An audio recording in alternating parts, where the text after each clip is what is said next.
고맙습니다. 우리 옆에 분들 바라보시면서 오늘 이렇게 인사하겠습니다. 주의 사랑으로 사랑합니다. 선포하겠습니다. 주의 사랑으로 사랑합니다. 이 디즈니 최고의 애니메이션 중에 하나인 이제 미녀와 야수라는 애니메이션을 보았을 겁니다. 2017년도에 또 실제로 이 미녀와 야수가 영화로 이완 맥거리어라는 배우가 또 연기를 해서 저도 영화를 또 봤는데 참 이렇게 아름다운 영화 같아요. 마지막 장면을 이렇게 기억을 합니다. 참 이렇게 저게 정말 나도 야수라고 생각한다면 저랬으면 좋겠다 이런 생각 가끔씩 갖죠.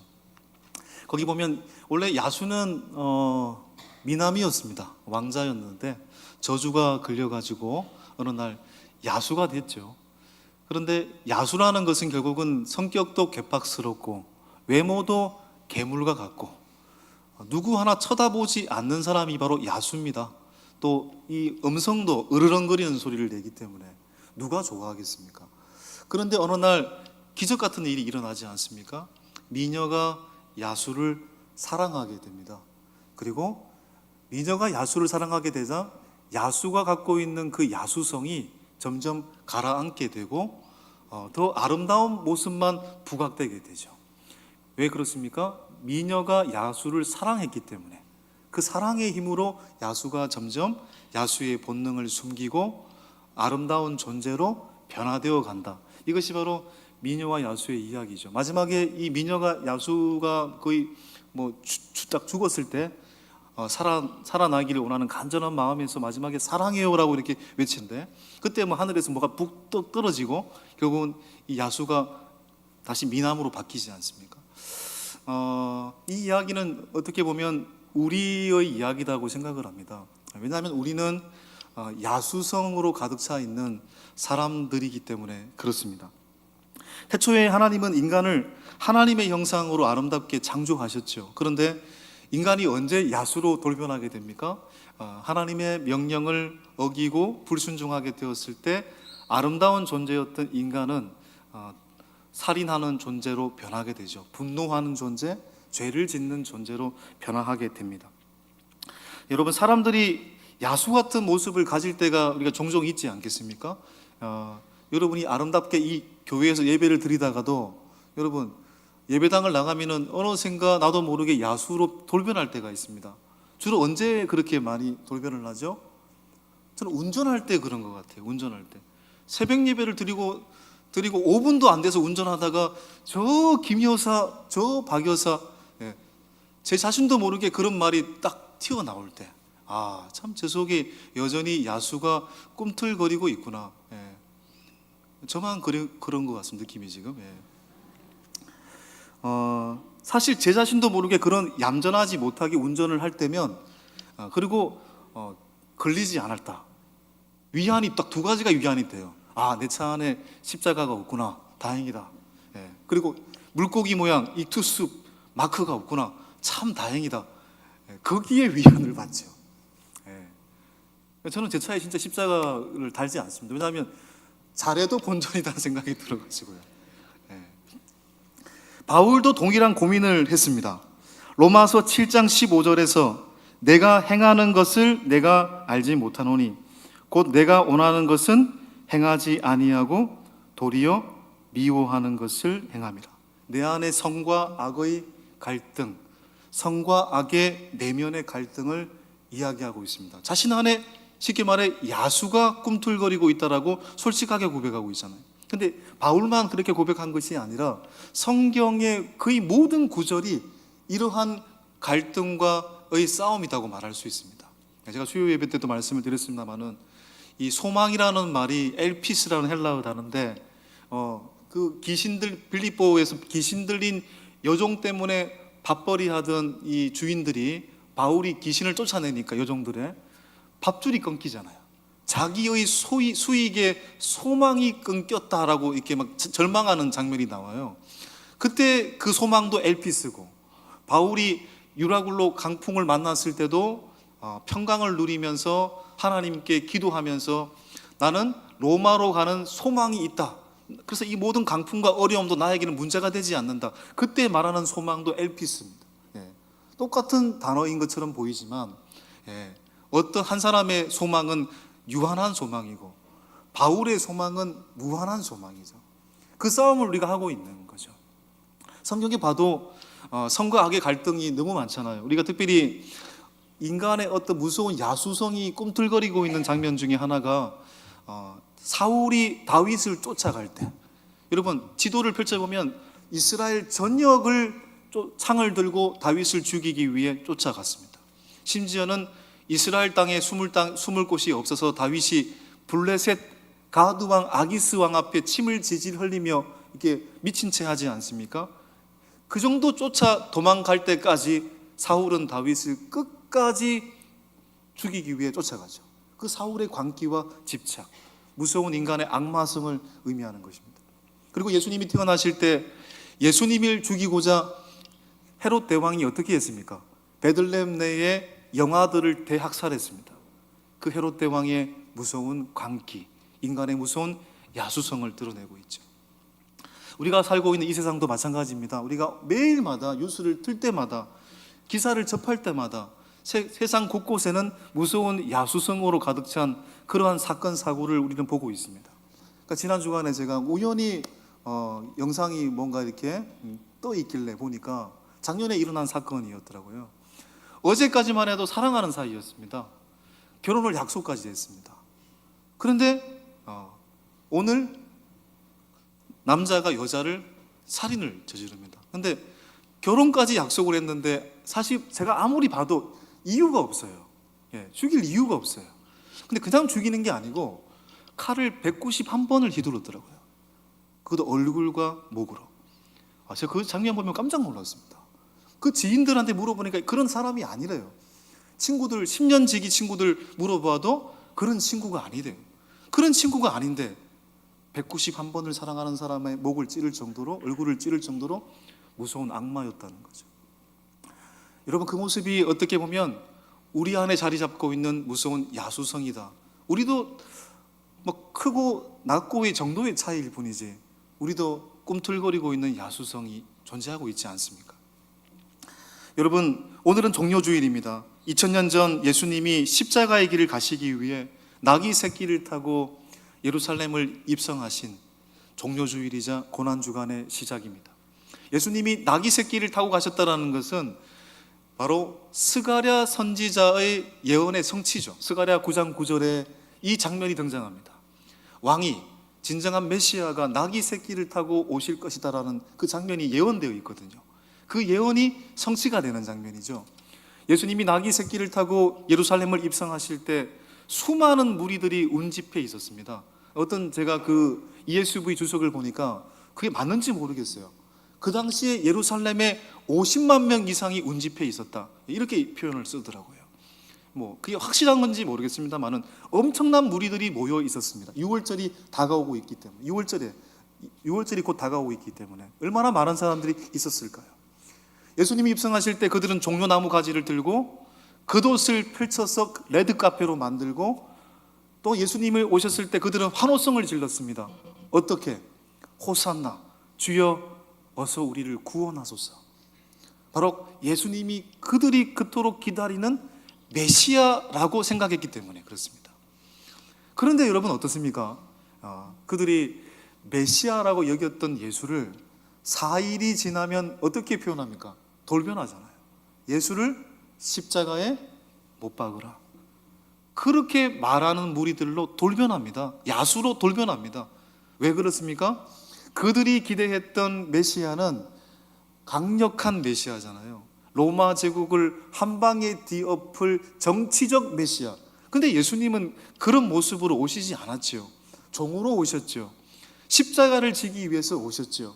그러니까 그들이 기대하는 메시아상이 아니었기 때문에 무리들은 하루아침에 돌변한 것입니다. 무리는 그럴 수 있습니다. 그런데 아무리 생각해봐도 지금도 의문입니다. 제자들은 왜 그랬을까? 3년 동안 예수님과 함께 제자 훈련을 받았습니다. 우리가 교회에서 12주 제자 훈련만 받아도 마음이 변화되는 걸 느끼거든요. 그런데 3년 동안 예수님과 함께 동고동락하고 함께 밥을 먹고 예수님의 직강을 듣고 예수님의 직접 하신 기도를 듣고 예수님과 함께 기도하고 3년 동안 살았던 제자들인데 어떻게 그들이 주님을 배반하고 도망갈 수 있을까? 어떻게 그들이 꿈틀거리는 야수성을 참지 못하고 야수로 돌변했을까? 여러분, 성경을 보시면 가룟 유다는 은 30에 예수님을 팔아 넘겨버립니다. 마가복음 14장 50절 52절에 보면 한 청년이라고 나와 있는데 이 청년은 제자라고 보여집니다. 이 제자는 알몸으로 도망가기까지 했다고 했습니다. 예수님을 저주하면서, 예수님을 부인하면서. 또 여러분 알다시피 베드로는 죽기까지 주님을 따르겠다고 했지만 주님의 예언대로 작은 비장 앞에서도 주님을 모릅니다. 주님을 죽어도 모릅니다. 저주까지 하면서 주님을 모릅니다라고 3번 부인했습니다. 그러니까 주님의 십자가 앞에서 제자들은 배신하고 도망가고 헤롯 대왕은 악랄한 야수성을 품고 예수님의 그 십자가 사건을 마치 쇼 보듯이 구경을 했고, 또 총독 빌라도는 어떻습니까? 예수님의 십자가 앞에서 나는 모른다라고 손을 씻어버렸잖아요. 그런데 오늘 본문에서 한 부류가 또 등장하고 있습니다. 군병들은 어땠을까요? 군병들은 뭐 시키는 대로 했겠죠. 시키는 대로 했다면 문제가 안 됩니다. 그럼 보통 군병이 해야 될 일이 뭘까요? 이 공관복음, 마태마가, 누가복음을 보게 되면 군병들이 대표적으로 했던 일, 다시 말해 위에서 시켰던 일은 2가지입니다. 마태복음 27장 26절에 나와 있는데 마가복음에 나와 있지 않습니다만은 먼저 채찍질을 했습니다. 예수님이 골고다 언덕에 올라갈 때까지 계속 채찍질을 하게 만들었습니다. 그리고 또 그들이 해야 될 일은 무엇이었을까요? 골고다 언덕에 십자가에 예수를 못 박는 일입니다. 그러니까 채찍질을, 십자가에 못 박는 일이 군병들이 해야 될 일이고 그들은 딱 그 2가지만 명령을 받았어요. 그런데 오늘 본문을 보면 채찍질과 십자가를 못 박는 그 사이에 명령하지도 않았는데 자기들이 한 일이 등장합니다. 자기들이 임의대로 한 일이에요. 그런데 이 모습 속에서 인간의 무서운 야수성을 발견하게 됩니다. 자, 그 장면이 뭘까요? 마가복음 15장 19절에서 20절 상반절입니다. 시작. 갈대를 그의 머리에 치며 침을 뱉으며 꿇어 절하더라. 희롱을 다한 후 자색 옷을 벗기고 도로 그의 옷을 입히고 십자가에 못 박으려고 끌고 나가니라. 여기 침을 뱉었다라는 말이 등장하잖아요. 이건 명령한 일이 아닙니다. 야, 예수님, 예수란 그 존재에 채찍질하고 그 다음에 침 뱉어, 이거 명령했겠어요? 침을 뱉은 건 뭡니까? 군병들이 스스로 한 일입니다. 근데 이 침을 뱉으며라는 말이 헬라어를 제가 찾아보니까 에페토라는 단어를 쓰고 있어요. 에페토. 이건 미완료형입니다. 미완료형이란 말이 무슨 말입니까? 침을 한 번만 뱉는 게 아니고 여러 번, 수도 없이 뱉었다라는 얘기예요. 수도 없이. 그러니까 희롱의 절정이 침뱉음입니다. 여러분, 다 죽어가는 사람에게 침을 뱉는다라는 것은 이거 인간의 무서운 악마성을 보여주고 있는 장면이잖아요. 물론 침을 뱉는 것은 인간의 육체는 상하게 하지는 않습니다. 그러나 인간의 마음과 영혼은 수치를 주잖아요. 수치를 주는 행동이잖아요. 영혼의 수치를 주는 행동이 침뱉음입니다. 여러분은 살면서 누군가로부터 침뱉음을 당한 적이 계십니까? 물론 실수로 침뱉은 경우 있죠. 저도 이제 가끔씩 뭐 이렇게 한 번씩 생각을 하는데 교회 누님이 아니고 대학교 때 이제 제가 정말 어떻게 보면 조금 이렇게 좋아했던 누님이신데 선교단체 밥을 같이 먹었어요. 밥을 막 먹다가 너무 제가 기분이 좋아가면 밥을 먹다가 제 밥알이 정확하게 그분의 안경에 여기 딱 꽂혀버렸습니다. 그 이후에 그분과는 지금 관계 단절, 그게 만나지를 못하고 있습니다. 저도 부끄러웠고 그분도 부끄러웠고 영혼의 수치는 아니지만 여러분, 이 침뱉음이라는 것은 결국 뭡니까? 상대방을 깔아 뭉개고 나를 높이는 행동이잖아요. 그러니까 저는 이제 뭐 한 번씩 얘기합니다만은 제가 고3 시절에 굉장히 많이 맞았습니다. 예, 또 비평준화 지역이기 때문에 주일날도 교회를 나와야 됐으니까 고3 때. 근데 저는 교회를 안 나갔습니다. 예, 주일은 지켜야 되니까. 예, 그래서 월요일만 되면 제가 늘 진학지도실에 불려가서 늘 몽둥이로 10대씩 맞았습니다. 더 맞은 날도 있고. 근데 그건 하나도 아프지도 않았고 기분 나쁘지도 않아요. 정당한 거니까 어떻게 보면. 또 뭐 한 번은 또 수능 1세대인데 시험을 또 한 달 앞두고 제가 또 수련회를 이틀도 갔다 와버리니까 선생님이 열받아가지고 너는 매도 아깝다 그래가지고 운동장을 진짜 한 30바퀴까지 쓰러질 때까지 돌았습니다. 근데 그것도 별로 기분 나쁘지 않았어요. 정당한 벌이니까 어떻게 보면 기분 나쁜 것도 아닙니다. 근데 제가 아무리 생각해봐도 기분 나쁜 건 초등학교 때 구구단을 못 외운다고 1m 1cm였던 저에게 싸대기를 날렸던 그 영혼의 수치는 잊을 수가 없어요. 여전히 잊을 수가 없어요. 마치 침 뱉은 것 같은 느낌 같아요. 여러분, 우리는 이렇게 산 적이 없는지 모르겠습니다. 물론 누군가에게 침을 뱉지는 않았겠지만 남을 험담한 일은 없습니까? 남을 비방한 일은 없습니까?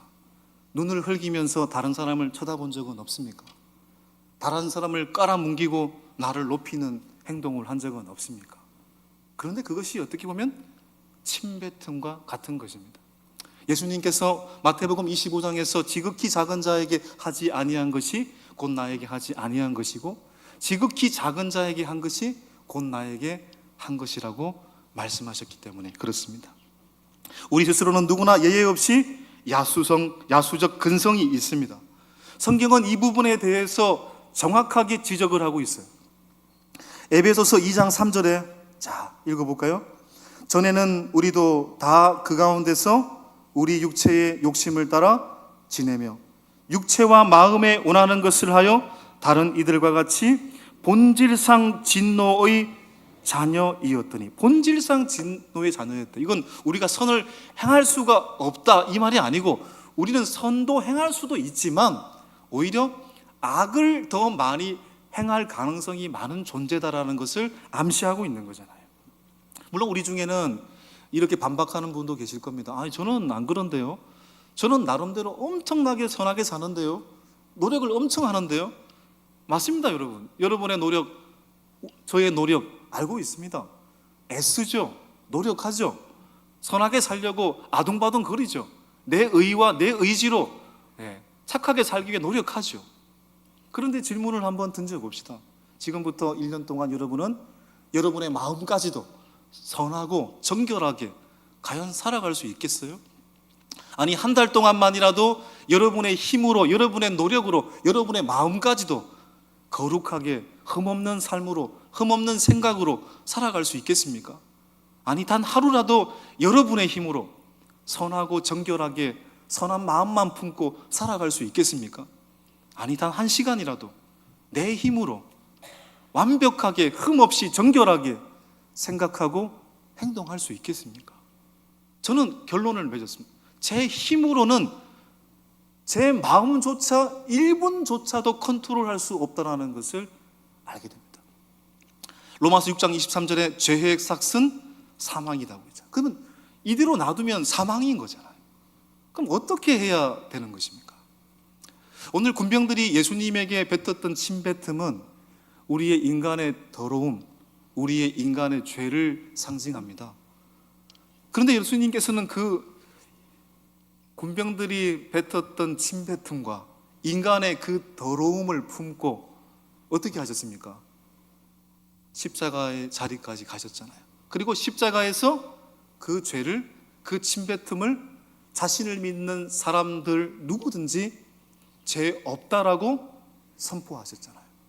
예수님은 스스로 십자가에서 뛰어내릴 수 있는 하나님 그 자신이십니다. 십자가를 지실 필요도 없는 분이세요. 침뱉음조차 거부할 수 있는 분이세요. 그들에게 노하면서 칼과 창으로 무찌를 수 있는 분이세요. 그런데 그 주님은 아랑곳하지 않고 그 침뱉음을 감수하고 인간의 침뱉음과 더러움을 십자가의 자리까지 가져가셔서 십자가에서 지심으로 그를 믿는 누구든지 죄 없다라고 선포하셨습니다. 우리는 그와 같은 속죄의 은혜를 받고 있는 사람들입니다. 다윗의 고백처럼 우리 죄는 없어진 게 아니에요. 어떤 의미에서 우리 죄는 가리워진 거예요. 그분의 은혜로, 그분의 은총으로.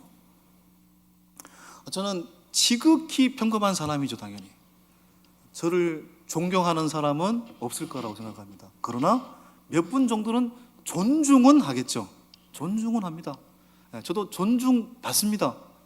그런데 만일 제가 제 마음속에 있는 죄까지, 죄 중에 100분의 1이라도 여러분에게 공개되어진다면 여러분 그때도 여러분이 저를 과연 존중할까요?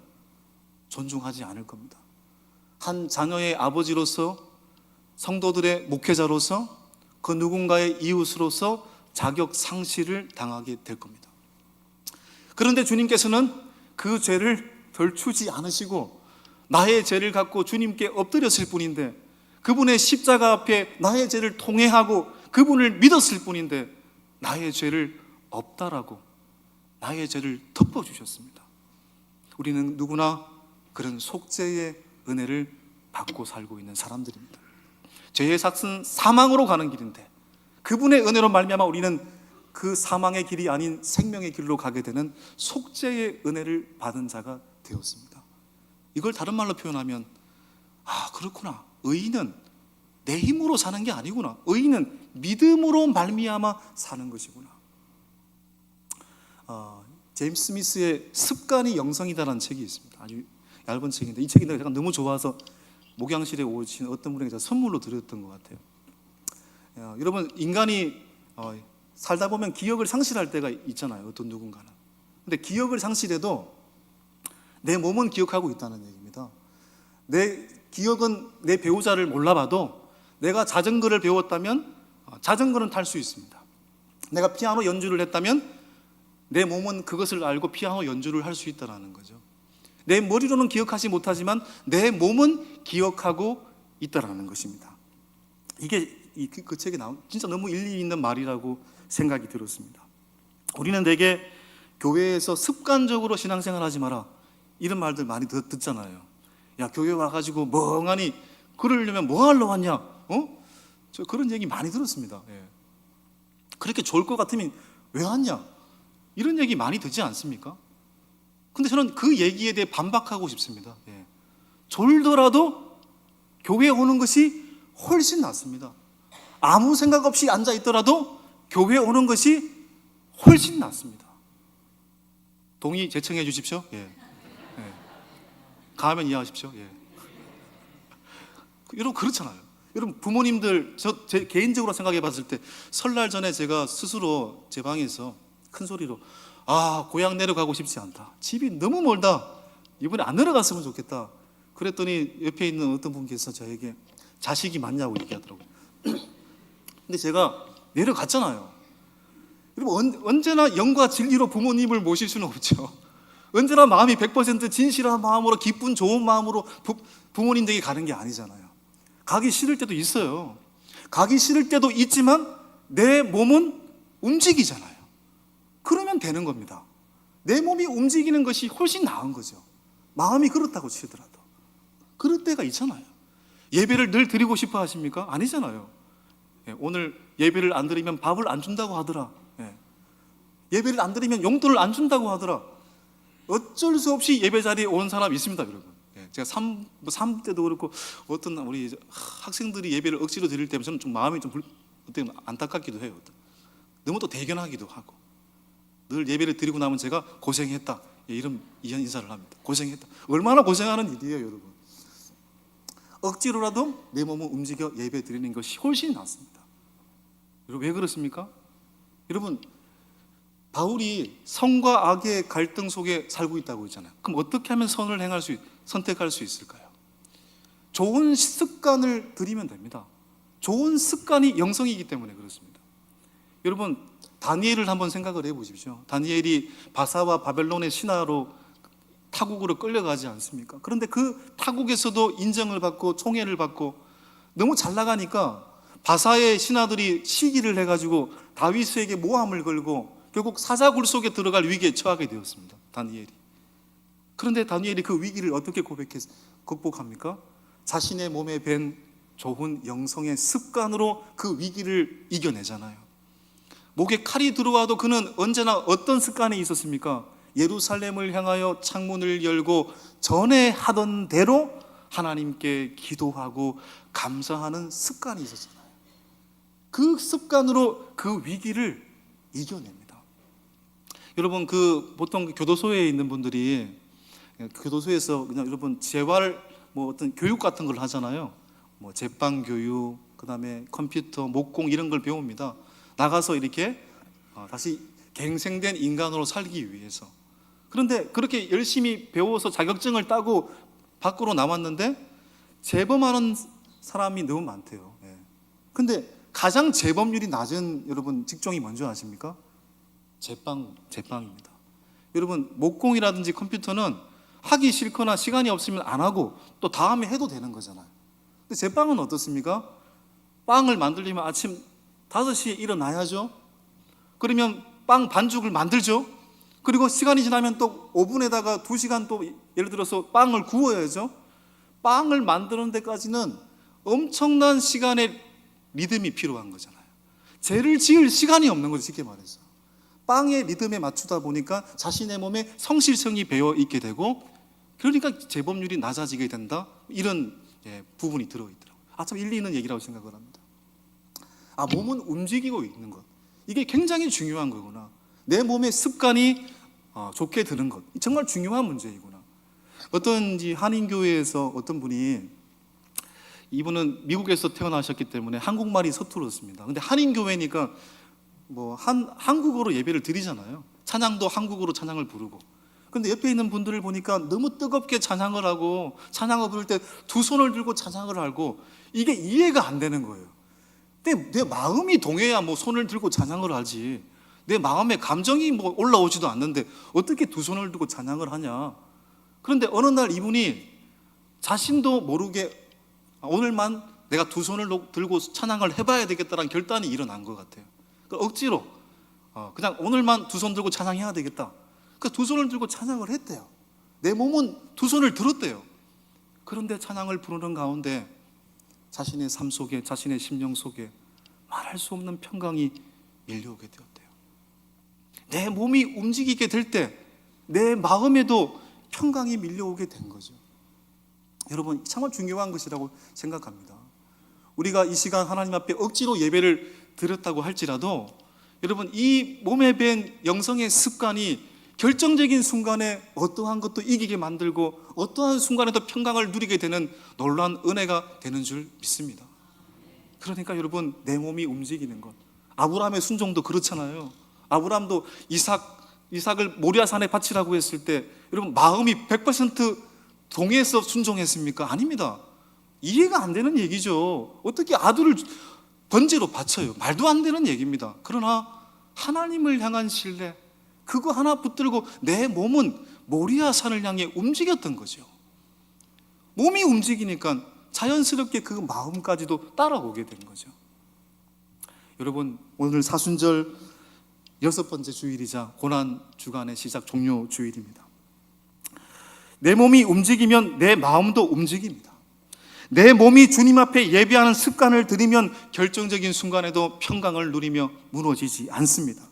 우리가 하기 싫더라도 무릎을 꿇고 예배하는 건 그런 의미에서 어떤 고백일까요?